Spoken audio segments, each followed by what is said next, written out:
Hello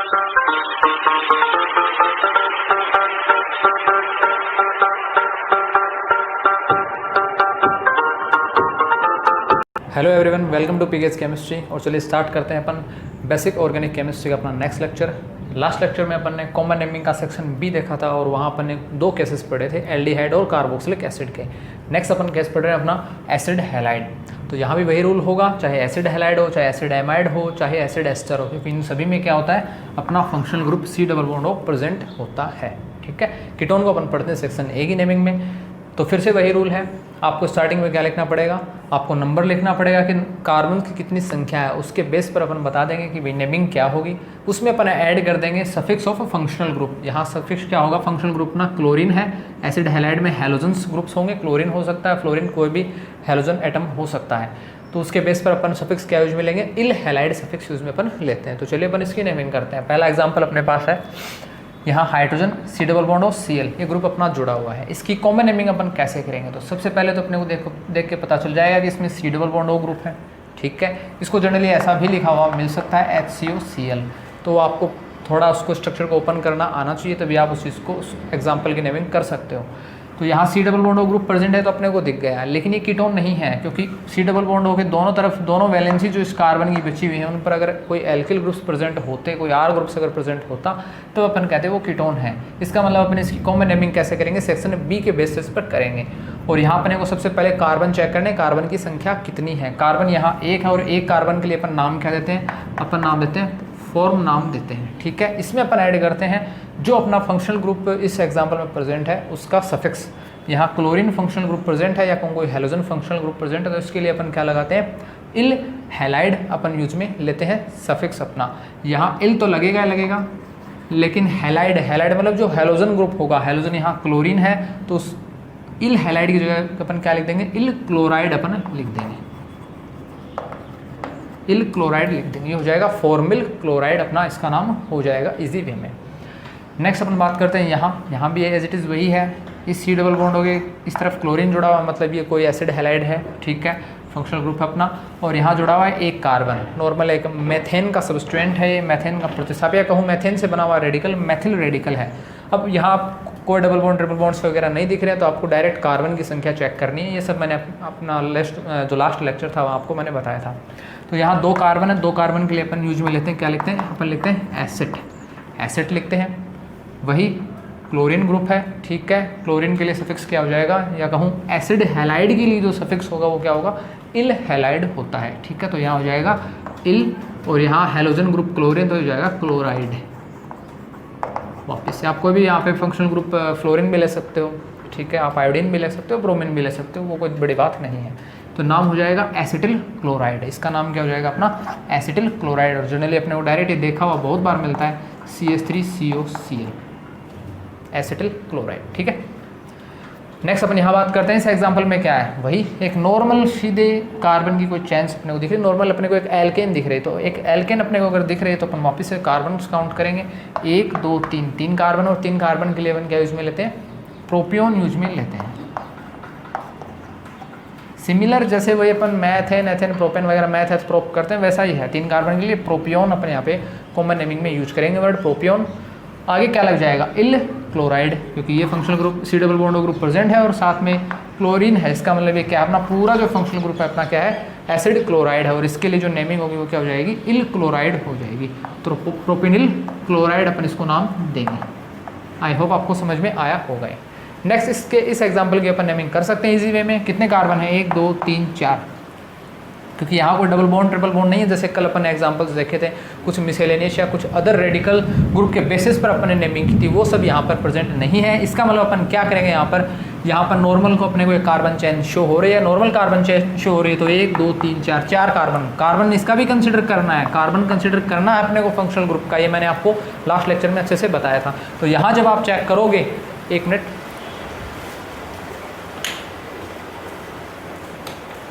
यहाँ जब अपन check करेंगे कि कार्बोनिल का कार्बन भी अपने को कंसिडर करना है, तो इसका मतलब क्या हुआ कि ये कार्बन कंसिडर होगा, तो 1 2 3 कार्बन लेके अपन ने प्रोपियोन किया, 1 2 कार्बन लेके अपन ने एसिड ग्रुप लगाया, 1 कार्बन लेके अपन ने फॉर्म लगाया। तो ऐसे यहाँ 1 2 3 4 4 कार्बन के लिए अपने पास क्या हो जाएगा, ब्यूटायर हो जाएगा। क्या लिखते हैं अपन, ब्यूटायर लिखते हैं और आगे वही सी डबल बॉन्ड और Cl ग्रुप है, एसिड हैलाइड ग्रुप है और इसके लिए सफिक्स अपन ऐड करेंगे इल हैलाइड या कहूँ इल क्लोराइड, क्योंकि यहाँ पे क्लोरीन प्रेजेंट है, तो हो जाएगा ब्यूटायरिल क्लोराइड। तो इजी वे में अपन ने नेमिंग कर दी एसिड हैलाइड्स ग्रुप्स की, कॉमन नेमिंग, और काफ़ी ज़्यादा यूजफुल है। डायरेक्ट यही नेमिंग्स आते हैं IUPAC के बजाय, यहाँ ये नेमिंग ज़्यादा बेटर होती है।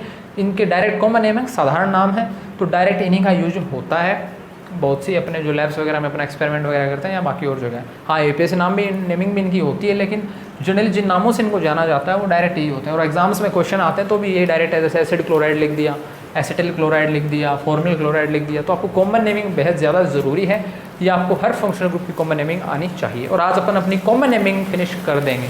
आज अपन अपनी कॉमन नेमिंग क्या करते हैं, फिनिश कर देंगे। तो चलिए अपन नेक्स्ट अपन स्टार्ट करते हैं, देखते हैं अपना एसिड एमाइड की नेमिंग अपन देख रहे हैं। एसिड एमाइड की नेमिंग अपन कैसे करेंगे, जनरली वो अपन सीखते हैं। एसिड एमाइड में वही केस है, ये हो गया अपना एमाइड ग्रुप हो गया C डबल बॉन्ड NH2, इससे देख के अपन पहचान जाएंगे कि अपना एमाइड है। ठीक है, अब करते हैं इसकी नेमिंग। नेमिंग में अपन को कार्बन की संख्या देखनी पड़ेगी। कार्बन अपना एक ही कार्बन है, मैंने आपको बताया था, जो फंक्शनल ग्रुप का कार्बन होगा उसको भी आपको कंसिडर करना पड़ेगा। कार्बन एक है, एक कार्बन के लिए अपन लिखते हैं अपन फॉर्म।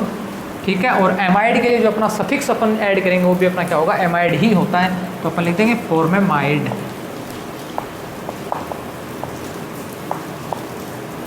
क्या लिख देंगे, फॉर्मामाइड भी अपन इसको अपन बोलते हैं। ठीक है, बात आपको ध्यान में रखनी है। नेक्स्ट अपन इस एग्जाम्पल की अपन बात करें, यहाँ क्या है, एक एमी अपन बोलते हैं मैथिल। CH3 लिखूँ या एमी लिखूँ एक ही बात है, उसमें आपको कंफ्यूज नहीं होना है। एमी को अपन क्या बोलते हैं, मैथिल अपन बोलते हैं, और यही CH3 और यही एमी, दोनों एक ही चीज़ें हैं। ठीक है, इसका रिप्रेजेंटेशन थोड़ा अलग है, एक अलग वर्डिंग के तौर पे अपन इसको लिखते हैं। एमी अपन ने लिख दिया, एमी मतलब मैथिल, एक कार्बन मैथिल में और एक कार्बन यहाँ, दो कार्बन, और दो कार्बन के लिए अपन क्या लिखते हैं, एसिड, तो मैंने लिख दिया एसिड। और ये मेरा एमाइड फंक्शनल ग्रुप है, और एमाइड के लिए जो सफिक्स यूज़ होगा वो क्या होगा, अपना एमाइड ही होता है, तो ये बन जाएगा एसिड एमाइड अपना बन जाएगा। नेक्स्ट एग्जांपल की बात करें, ये ET है, ET को अपन क्या बोलते हैं, एथिल बोलते हैं। एथिल यानी CH3CH2 या कहूँ C2H5, एक ही बात है, चाहे मैं CH3CH2 लिखूँ या फिर मैं लिखूँ C2H5। ठीक है, या मैं क्या लिखूँ, C2H5 लिखूँ, या फिर मैं लिखूँ कोई एथिल, एक ही बात, तीनों ही क्या है, एथिल ही तो है। मैथ है, एथिल है, ये भी दो कार्बन है, एथिल है, नॉर्मल एल्केन ही तो है, C2H5, और इसी को अपन ET से शो करते हैं, ET। तो ये मेरा एथिल है, मतलब दो कार्बन की नॉर्मल चैन है, नॉर्मल एल्केन है, और तीसरा कार्बन अपना हो गया कार्बोनिल वाला या कहूँ इस एमाइड वाला। तो क्या हो जाएंगे, तीन कार्बन के लिए जो अपन ने पीछे पढ़ा, प्रोपियोन अपन यूज़ करेंगे, प्रोपियोन। आगे अपना जो फंक्शनल ग्रुप है वो एमाइड है, तो प्रोपियोन एमाइड ये हो जाएगा। ठीक है, आई होप ये नेमिंग आपको समझ में आई होगी, इजी नेमिंग है। नेक्स्ट मैं नेमिंग की बात करता हूँ इस एग्जाम्पल की।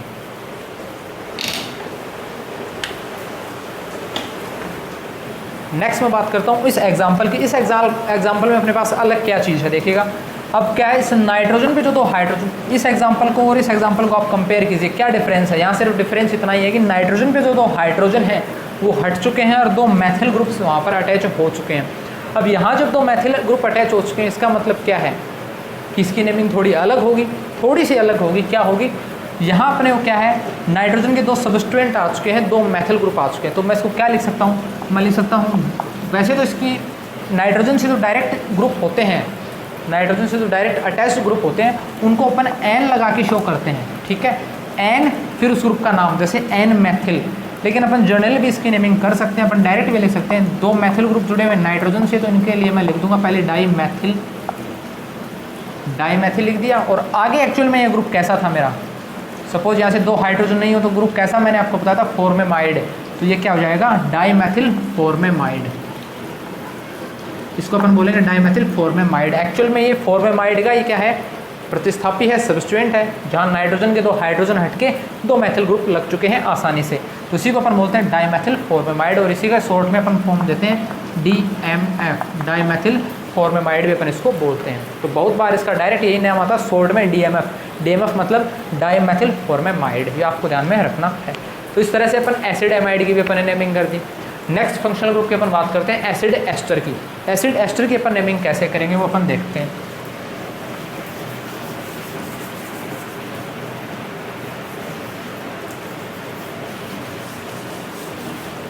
एसिड एस्टर की नेमिंग काफ़ी इंटरेस्टिंग है और इसके लिए थोड़ा सा अलग वे है, अलग रूल है। देखिएगा यहाँ पर क्या चीज़ें अलग हैं। जनरली एसिड एस्टर को अपन रिप्रेजेंट करते हैं RC≡OR, ठीक है, एस्टर है, इसको अपन एस्टर बोलते हैं। और यहाँ भी अपना कैसा ग्रुप प्रेजेंट है, C≡, कार्बोनिल ग्रुप प्रेजेंट होता है। अब कार्बोनिल ग्रुप प्रेजेंट है, अगर यहाँ सपोज इस कार्बन से डायरेक्ट ये एल्किल ग्रुप जुड़ता, तब तो ये कहलाता मेरा कीटोन बोलते हैं इसको, क्योंकि कार्बन के इधर भी एल्किल ग्रुप, इधर भी एल्किल ग्रुप, ये बनता मेरा कीटोन। लेकिन अब क्या है, अब एक्चुअल में बीच में क्या आ जाती है मेरी, एक ऑक्सीजन आ जाती है, ठीक है, और इसी को मैं बोलता हूँ एस्टर ग्रुप। अब बात आती है इसकी नेमिंग अपन कैसे करें। इसकी नेमिंग के लिए जनरली अपने पास दो ग्रुप हैं, एक एल्किल ग्रुप यहाँ है, एक एल्किल ग्रुप यहाँ है। यानी एक एल्किल ग्रुप डायरेक्ट अटैच्ड है कार्बन से और एक एल्किल ग्रुप डायरेक्ट अटैच्ड है ऑक्सीजन से। ये आपको डिफरेंस करना है। पहली बात ये, इसकी नेमिंग में सबसे पहले बात आपको ये देखनी है कि एक एल्किल ग्रुप कार्बन से जुड़ा हुआ है और एक एल्किल ग्रुप अपना जुड़ा हुआ है ऑक्सीजन से। अब नेमिंग किसके बेस पे करेंगे, नेमिंग का जो वे होगा, नेमिंग का जो तरीका होगा वो अपन क्या यूज में लेंगे। पहले अपन लिखते हैं एल्किल, पहले लिखेंगे अपन एल्किल, ठीक है। अब ये एल्किल किसके लिए आया, कौन से एल्किल ग्रुप के लिए लिखेंगे अपन, इस एल्किल ग्रुप के लिए एल्किल लिख रहा हूँ या इस ग्रुप के लिए लिख रहा हूँ एल्किल, तो वो मेरा होगा इस ऑक्सीजन से जुड़ा हुआ जो भी R ग्रुप होगा उसका नाम पहले लिखूंगा मैं एल्किल रेडिकल के तौर पे। यानी ये नाम मेरा पहले आएगा यहाँ पर, यानी ऑक्सीजन से अटैच्ड जो एल्किल ग्रुप होगा उसका नाम मैं पहले लिखूंगा, ठीक है। जो भी R ग्रुप होगा उसका रेडिकल नेम, भाई नॉर्मल अपन एल्केन पढ़ते हैं, एल्केन का रेडिकल अपन बनाते हैं एल्किल रेडिकल, ये अपन ने कॉमन नेमिंग के सेक्शन ए में सीखा है। तो यहाँ जो भी एल्केन प्रेजेंट होगी उस एल्केन का अपन रेडिकल बना के नाम लिख देंगे। यहाँ पे जो भी मान लो यहाँ पे अगर CH3 ग्रुप हो, मैथेन हो सपोज एक, तो उस मैथेन का मैथिल रेडिकल अगर यहाँ प्रेजेंट हो तो अपन लिख देंगे मैथिल। यहाँ अगर C2H5 हो या कहूँ ET ग्रुप हो तो अपन उसको क्या बोल देंगे, एथिल बोल देंगे, ठीक है। तो प्रोपिल ग्रुप हो तो प्रोपिल बोल देंगे। तो वो नाम पहले जो ऑक्सीजन से अटैच ग्रुप एल्किल ग्रुप है वो आएगा यहाँ पर। बाद में अपन लिखेंगे number of carbon atoms. Number of carbon atoms का मतलब है कि कार्बन कितने हैं, कार्बन कितने प्रेजेंट हैं। जैसे एक कार्बन है तो 4, 2 कार्बन है तो एसिड, 3 कार्बन है तो प्रोपियोन, जो अपन ने पीछे सीखा है उसी के बेस पर अपन यहाँ पे नंबर ऑफ कार्बन को देखकर उसका नाम अपन लिख देंगे। दूसरी चीज़ ये ऐड करेंगे। थर्ड अपन लास्ट में जो इसका सफिक्स होता है एस्टर का 8, वो अपन यूज़ करते हैं। जो एस्टर का जो अपना सफिक्स होता है वो 8 अपन यहाँ पे यूज़ करके तीनों चीज़ों को अपन ऐड करके नाम लिख देंगे। तो पहला अपन एग्जाम्पल देखने, अपने पास ये एग्जाम्पल है, यहाँ आपको दिख रहा होगा। सबसे पहले क्या करना है अपने को, एल्किल वर्ड का यूज करना है, एल्किल रेडिकल का नाम लिखना है। एल्किल मतलब जो ऑक्सीजन से अटैच जो ग्रुप है उसका नाम पहले आएगा। ऑक्सीजन से अटैच है अपना CH3, यानी एक मैथिल ग्रुप अटैच है, तो मैं यहाँ लिख दूंगा मैथिल, लिख दिया मैंने ईजी वे में। फिर मैं देखूंगा नंबर ऑफ कार्बन्स कितने हैं मेरे पास, उसके बेस पर अपन नाम लिखेंगे। कार्बन कितने हैं, वही पीछे वाली बात मैंने कहा था, कार्बोनिल के कार्बन को भी आपको कंसिडर करना है नेमिंग में। तो यानी इस एल्किल ग्रुप में कितने कार्बन हैं वो, और ये कार्बन, ये दोनों को ऐड करके बताना है कि टोटल कितने कार्बन है। जैसे पीछे अपने कार्बन 1, 2 किए, यहाँ पर 1, 2, 3 कार्बन किए थे, यहाँ 1, 2, 3, 4 कार्बन किए थे। एज इट इज़ वही है, 1 और 2 कार्बन है अपने पास यहाँ पर। 2 कार्बन के लिए अपन क्या यूज लेते हैं, एसिड यूज में लेते हैं। और ये मैंने लिख दिया एसिड, लिख दिया, नॉर्मल एसिड हो गया, ठीक है। अब अपने को आगे इसमें क्या ऐड करना है, 8 ऐड करना है, सिंपल सा। एस्टर का जो सफिक्स है वो 8 अपन यूज़ कर देंगे, तो ये मेरा क्या बन जाएगा, मैथिल एसीटेट बन जाएगा। आई होप आपको इस समझ में आया होगा। इसको अपन क्या बोलते हैं, मैथिल एसीटेट, ठीक है। नेक्स्ट अपन एग्जांपल देखते हैं। फिर से इस एस्टर की नेमिंग कैसे करेंगे अपन, इस एस्टर की नेमिंग यही है, मैथिल है अपने पास। सबसे पहले तो मैं लिख दूंगा यहाँ पर, मैंने मैथिल लिख दिया, ठीक है, कोई दिक्कत नहीं।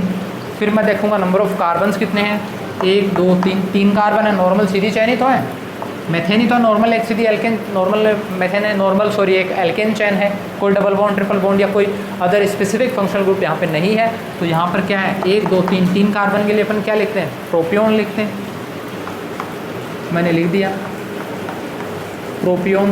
और लास्ट में मेरा ये एस्टर ग्रुप है, आप देख के पहचान चुके होंगे मेरा एस्टर ग्रुप है, ठीक है। और एस्टर ग्रुप है तो उसके लिए सफिक्स अपन क्या लिखेंगे, 8 अपन लगा देंगे, तो ये मेरा हो जाएगा मैथिल प्रोपियोनेट, इजी वे में, ठीक है। नेक्स्ट मैं एग्जांपल की मैं बात करता हूँ, इसकी ये आप खुद से करना, इजी है। ऑक्सीजन से अटैच्ड आपको एल्किल ग्रुप देखना है, कैसा है, 3 कार्बन का प्रोपिल है, प्रोपिल लिख दूंगा मैं पहले। बाद में मैं क्या करूँगा, कार्बन चेक करूँगा कि कार्बन के बेसिस पे क्या नाम लिखना है। कार्बन कि कार्बन के बेसिस कौन सा, इस एल्किल ग्रुप के कार्बन को कंसिडर नहीं करना है इस कार्बोनिल से जुड़े हुए इधर जो कार्बन है उनको और इस कार्बोनिल के कार्बन को, यानी यहाँ 1 2 3 कार्बन और 3 कार्बन के लिए अपन वापस से जो पीछे प्रोपियोन यूज में लिया था वही प्रोपियोन यूज हो जाएगा और लास्ट में अपन लगा देंगे 8 लगा देंगे। तो ये बात थी एसिड एस्टर की नेमिंग की। जनरली इंपॉर्टेंट आपको ध्यान रखना होगा, ये वे होता है इसकी नेमिंग करने का। आपको कई बार नाम देगी भी आपको स्ट्रक्चर पूछी जा सकती है, तो ये भी आपको पता होना चाहिए। सपोज यहाँ पर मैं मैथिल एसीटेट लिख देता और आपसे स्ट्रक्चर बनवाता, मैथिल एसीटेट की स्ट्रक्चर बनाओ, तो यहाँ आप कैसे करते, पहले मैथिल देखते हैं, पहले तो सबसे पहले आप देखते हैं फंक्शनल ग्रुप कौन सा है, 8 लगा हुआ है। 8 लगा हुआ तो मैं क्या करूँगा, सबसे पहले मैं लिखूँगा भाई कि कोई मेरा 8 ग्रुप है, मतलब कोई एस्टर ग्रुप है, तो कुछ ऐसा फंक्शनल ग्रुप तो प्रेजेंट होगा ही होगा। इधर भी कोई एल्किल ग्रुप जुड़ेगा, इधर भी कोई एल्किल जुड़ेगा। अब इधर कौन सा जुड़ेगा, इधर वो जुड़ेगा जिसका नाम पहले है, क्योंकि पहले वाले की तो नेमिंग लिख रहे हैं अपन एल्किल, तो जो ऑक्सीजन से अटैच्ड जो ग्रुप हैं उनकी नेमिंग अपन सबसे पहले लिखते हैं। तो अगर आपको नाम दिया हुआ है और उसका आपको स्ट्रक्चर बनाना है तो कैसे बनाओगे, मैथिल लिखा हुआ है तो मैथिल कहाँ जुड़ेगा, इस साइड में मैं लिख दूंगा Me या CH3। फिर आगे मुझे क्या करना है, देखिएगा आगे लिखा है एसिड, और एसिड से आप समझ गए होंगे कि 2 कार्बन का नॉर्मल एक एल्केन होता है। ठीक है, तो 2 कार्बन का मैं क्या कर सकता हूँ, यहाँ पर 2 कार्बन का नॉर्मल एल्केन लिख दूंगा, हाइड्रोजन बैलेंस कर दूंगा, यहाँ 3 वैलेंसी कम है 3 लगा दिया, 2 वैलेंसी कम है तो मैंने 2 लगा दिया, और ये मैंने बना दिया वापस से वही जो ये ग्रुप था मेरा एज इट इज़ मैंने बना दिया।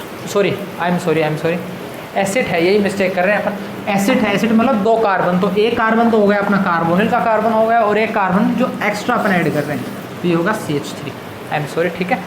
एक कार्बन तो खुद जो कार्बोनिल का वो तो कंसिडर करेंगे। एसिड है तो क्या, एसिड का मतलब 2 कार्बन मतलब एक खुद इस फंक्शनल ग्रुप का कार्बन और एक कार्बन और है एक्स्ट्रा नॉर्मल। ठीक है, आपको ध्यान रखना है। ऐसे आप इस नाम के आधार पे भी अपन ये स्ट्रक्चर बना सकते हैं इजी वे में। आई होप आपको एसिड एस्टर की नेमिंग समझ में आई होगी। चाहे कोई भी हो, कोई भी फंक्शनल ग्रुप हो, उसके नेम के बेस पर भी आपको उसकी स्ट्रक्चर बनानी आनी चाहिए। ज़रूरी नहीं कि स्ट्रक्चर दे के नेम पूछे, नेम दे के भी स्ट्रक्चर बनानी आपसे पूछ सकता है। तो दोनों तरह की चीज़ें आपको आनी चाहिए।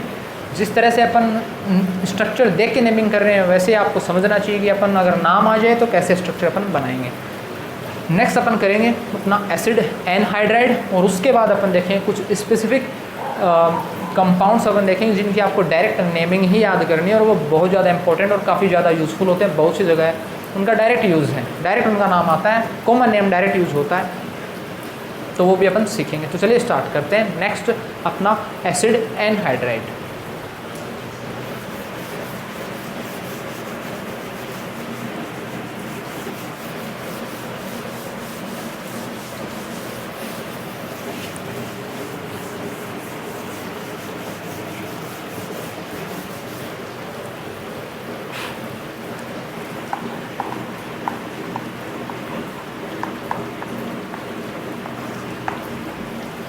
तो चलिए बात करते हैं अपन एसिड एनहाइड्राइड की। एसिड एनहाइड्राइड बनता कैसे अपने को, सबसे पहले तो ये अपने को जानना ज़रूरी है।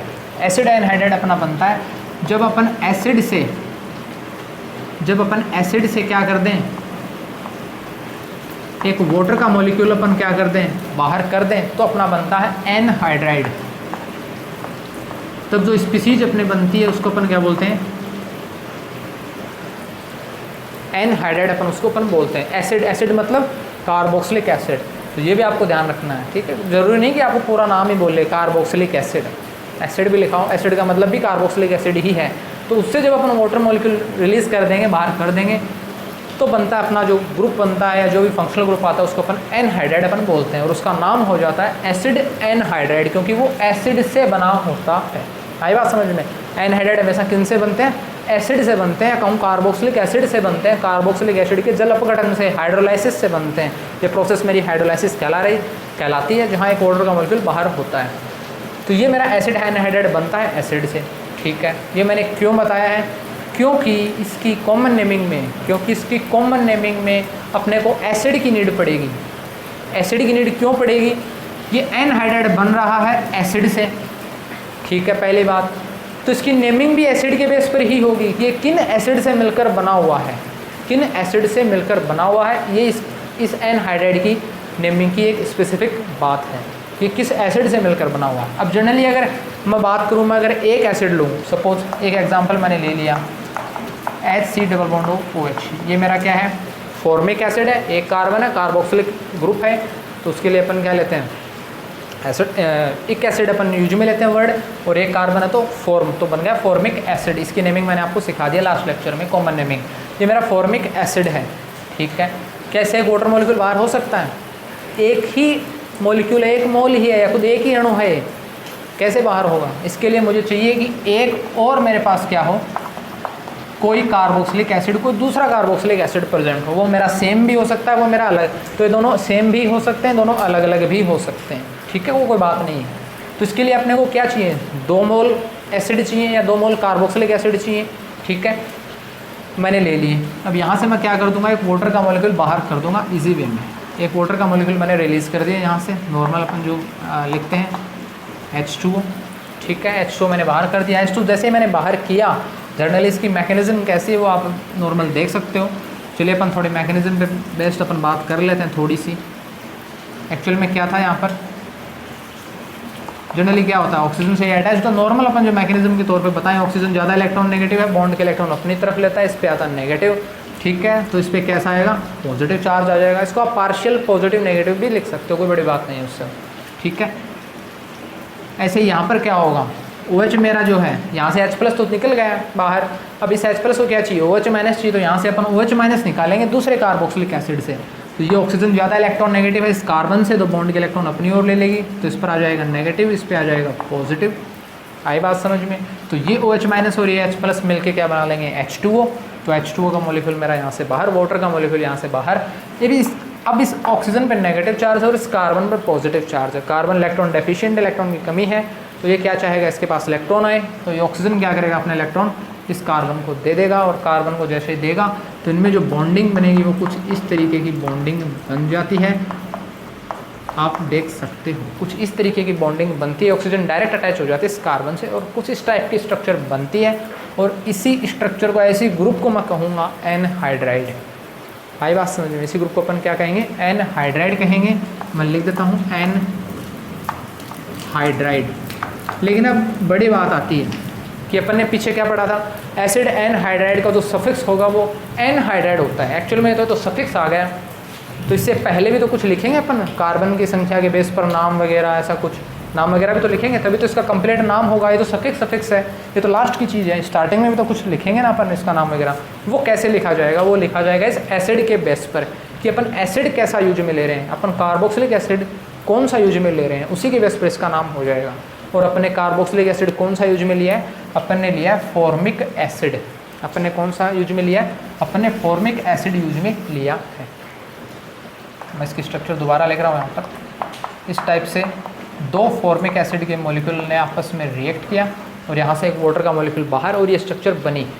ये मेरे थे फॉर्मिक एसिड, और फॉर्मिक एसिड से मेरा क्या बन जाएगा, फॉर्मिक एनहाइड्राइड। ये मेरा क्या बन जाएगा, फॉर्मिक एनहाइड्राइड। एनहाइड्राइड तो लगेगा ही, ठीक है, एनहाइड्राइड तो आपको दिख रहा है। कुछ इस टाइप की स्ट्रक्चर जो होगी, कुछ इस टाइप का जो ग्रुप होगा, वो मेरा क्या होगा, एनहाइड्राइड होता है। एनहाइड्राइड मैंने लिख दिया, लेकिन ये एनहाइड्राइड किस एसिड से बना हुआ है वो जानना ज़रूरी है। वो एसिड अपना था फॉर्मिक एसिड। वो अपना कैसा था, फॉर्मिक एसिड था। तो फॉर्मिक एसिड के जल अपघटन से अपने को मिले हैं फॉर्मिक एनहाइड्राइड। ये तो बात थी जब मैंने दोनों को सेम ले लिया। सपोज दोनों अलग अलग होते, सेकंड जैसे अपन एग्जांपल करें, एक मैंने ले लिया फॉर्मिक एसिड और एक मैंने ले लिया एसिटिक एसिड। एसिटिक बोल सकता हूँ ना मैं इसको, 2 कार्बन है, एसिड वर्ड यूज होगा, और फंक्शनल ग्रुप कार्बोक्सिलिक है, और कार्बोक्सिलिक एसिड के लिए अपन फंक्शनल ग्रुप लेते हैं इक एसिड। तो मेरा 2 कार्बन के लिए एसिड और सफिक्स उसमें इक एसिड ऐड होगा तो बन जाएगा एसिटिक एसिड। ये सभी आपको बताई हुई बातें। तो यहाँ से भी अपन क्या कर देते हैं, एक वाटर का मॉलिक्यूल बाहर कर देते हैं। नॉर्मल एक वाटर का मॉलिक्यूल बाहर किया तो मेरा कुछ इस टाइप का एनहाइड्राइड मुझे मिला, और इसकी नेमिंग मैं कैसे करूँगा वो देखिएगा। यहाँ मैंने लगा दिया CH3। अब इस एनहाइड्राइड आपको दिख गया, ठीक है, तो मेरे को पता है, मैं लिखूँगा एनहाइड्राइड। मैंने लिख दिया, यहाँ पे मैंने लिख दिया एनहाइड्राइड। ये तो मेरा हो गया क्या, ये तो मेरा सफिक्स हो चुका है। इसके स्टार्टिंग में क्या आएगा, जिस एसिड से मिलकर बना हुआ उसका नाम यहाँ पर आएगा। अब कंफ्यूज हो गया, ये तो फॉर्मिक एसिड से बना हुआ है और ये तो एसिटिक एसिड से भी बना हुआ है, तो नेमिंग किसकी पहले करेंगे, नेमिंग उसकी पहले करेंगे जो अल्फ़ाबेटिक ऑर्डर में पहले आ रहा है। ये एसिटिक एसिड है, ये कैसा है, एसिटिक एसिड मैं इसको बोलता हूँ, और ये मेरा है ये मेरा क्या है, फॉर्मिक एसिड है। पहले कौन आता है वर्डिंग में अल्फ़ाबेटिक ऑर्डर में पहले ए आता है, तो इसका नाम पहले आएगा है। तो मैं क्या लिखूँगा यहाँ पर एसिटिल फॉर्मिल एनहाइड्राइड, क्या लिख दूँगा, acetyl formal anhydride, acetyl formal anhydride. ये मेरी ईजी से क्या हो जाएगी, इसकी नेमिंग हो जाएगी। ये नेमिंग मेरी क्या हो जाएगी, इजी वे में इस टाइप से मेरी इसकी नेमिंग हो जाएगी। ठीक है, अब बात आती है कि जब क्वेश्चन आएगा तब आपको डायरेक्ट कोई ऐसी प्रोसेसिंग नहीं देगा, डायरेक्ट आपको क्या देगा, डायरेक्ट आपको एक कंपाउंड देगा इस टाइप का, और आपसे पूछेगा इसकी नेमिंग कीजिए, कॉमन नेमिंग बताइए इसकी, या फिर डायरेक्ट आपको कोई ऐसा कंपाउंड दे दे और आपको डायरेक्ट नेमिंग पूछे। तब आपको माइंड लगाना है कि अगर ये ग्रुप प्रेजेंट है, सी डबल बॉन्ड हो, ओ सी डबल बॉन्ड हो, मतलब वो अपना क्या है, एनहाइड्राइड है, एनहाइड्राइड है, नेमिंग लास्ट में एनहाइड्राइड सफिक्स आएगा। लेकिन फिर आपको खुद से सोचना पड़ेगा कि एक्चुअल में किन एसिड से मिलकर बना हुआ होगा या किन कार्बोक्सिलिक एसिड से बना हुआ होगा। तो वो आपको जब आप दोनों ये चीज़ें देखोगे ना, तो आपको समझ में आ जाएगा कहीं ना कहीं। आप इसको तोड़ के OH लगा के देख लेना, ठीक है, और ऐसे यहाँ भी तोड़ के चलिए, एक बार मान लिया OH लगा के देख लो, पता चल जाएगा फॉर्मिक एसिड है, ये भी फॉर्मिक एसिड है, तो ये अपना फॉर्मिक एनहाइड्राइड होगा।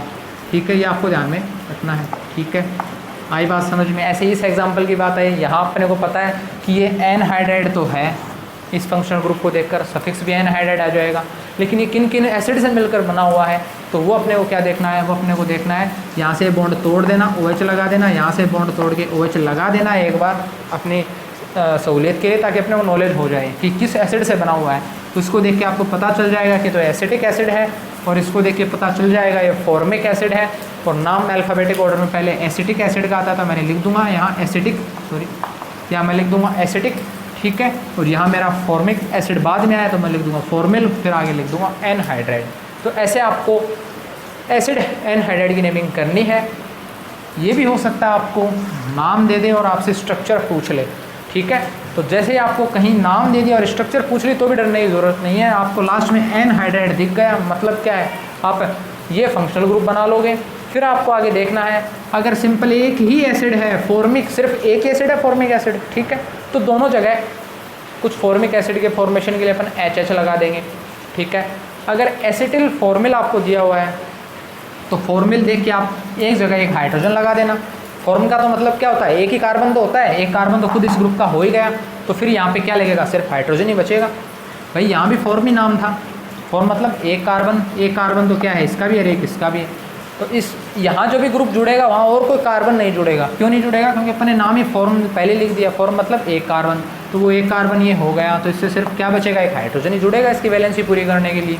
ऐसे इस कार्बन पे भी कोई और कार्बन नहीं जुड़ेगा, क्योंकि अपने नाम कैसा लिख दिया, फॉर्म, आगे फॉर्म लगा दिया, फॉर्म मतलब एक कार्बन, एक पहले से है ही इस फंक्शनल ग्रुप का कार्बन अपन कंसिडर करते ही हैं, लगा देंगे साथ में हाइड्रोजन। यहाँ पर क्या है, यहाँ पर एक जगह फॉर्म है और एक जगह पर एसिड है।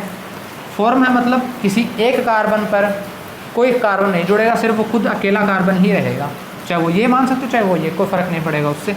तो एक कार्बन पे, इस कार्बन पे कोई कार्बन नहीं जुड़ेगा, एक हाइड्रोजन मैंने लगा दिया। और किसी दूसरे कार्बन पे क्या होगा, एसिड है, एसिड मतलब दो कार्बन वहाँ प्रेजेंट होंगे। दो कार्बन कैसे होंगे, एक तो खुद फंक्शनल ग्रुप का कार्बन होगा और एक और कार्बन अपन ऐड कर देंगे इस टाइप से। तो इस टाइप से आपको एसिड एनहाइड्राइड की नेमिंग करनी है। नेक्स्ट मैं कुछ स्पेसिफिक आपको ग्रुप्स लिखवा रहा हूँ जिनकी नेमिंग आपको डायरेक्ट याद करनी है, और उसके बाद अपनी कॉमन नेमिंग ख़त्म, बाद में अपन स्टार्ट करेंगे derived naming and then IUPAC naming. तो चलिए स्टार्ट करते हैं। तो चलिए अब अपन देखते हैं कुछ इंपॉर्टेंट नेमिंग के बारे में जो अपने को डायरेक्ट याद रखनी है उन ग्रुप्स को देखकर, उन स्ट्रक्चर्स को देखकर। पहले बात करता हूँ मैं इस स्ट्रक्चर की। कार्बन डबल बॉन्ड कार्बन है, कोई एल्कीन है और उस एल्कीन से मेरे पास दो कार्बोक्सिलिक ग्रुप्स जुड़े हुए हैं। ठीक है, तो ऐसी जो मेरी स्ट्रक्चर होगी उसको अपन बोलते हैं मैलिक एसिड। मैलिक एसिड उसको जनरली अपन बोलते हैं। ये सब जो दोनों एग्जांपल्स हैं और इस स्ट्रक्चर को अपन बोलते हैं फ्यूमेरिक एसिड। ये अपन स्टीरियो केमिस्ट्री में सीखते हैं। ऑर्गेनिक की जो एक सबसे अच्छी ब्रांच है जहाँ अपन बहुत कुछ सीखते हैं, जो बेसिक है एक तरह से मैं कह सकता हूँ पूरी ऑर्गेनिक केमिस्ट्री में, स्टीरियो केमिस्ट्री, वहाँ पर अपन सीखते हैं सिस और ट्रांसफॉर्म। तो ऐसी स्ट्रक्चर जो सिस फॉर्म में होगी उसको अपन बोलते हैं मैलिक एसिड, और जब यही स्ट्रक्चर ट्रांसफॉर्म में होती है या जो दोनों कार्बोक्सिलिक एसिड क्या हों, एक दूसरे के ट्रांस में हों, किसी एल्किन पर ऐड हों और दोनों ट्रांस पर हों, तो इस स्ट्रक्चर को अपन बोलते हैं फ्यूमेरिक एसिड। ये आपको ध्यान में रखना है। ऐसे नेक्स्ट मैं एग्जाम्पल की बात करूँ, CH2OH CH2OH, ऐसी कोई कंडीशन है, ऐसा कोई स्ट्रक्चर है तो उसको अपन बोलते हैं एथिलीन ग्लाइकोल अपन बोलते हैं। जब दो CHO ग्रुप एक साथ अटैच हो तो अपन पीछे पढ़ चुके हैं, इसको ग्लाइऑक्सैल बोलते हैं। और ऐसे जब दो कार्बोक्सिलिक एसिड डायरेक्ट अटैच हो, ये भी अपन पढ़ चुके हैं, उसको अपन ऑक्सैलिक एसिड बोलते हैं। लास्ट जो अपना जो लेक्चर था वहाँ पर मैंने बताया था आपको, डाई कार्बोक्सिलिक एसिड में जब दो कार्बोक्सिलिक एसिड डायरेक्ट अटैच्ड हो तो वहाँ उसका जो नाम होता है वो होता है ऑक्सैलिक एसिड। बात करते हैं इस स्ट्रक्चर की, ये भी अपन स्टीरियो के अंदर ही पढ़ते हैं, स्टीरियो केमिस्ट्री में, ठीक है।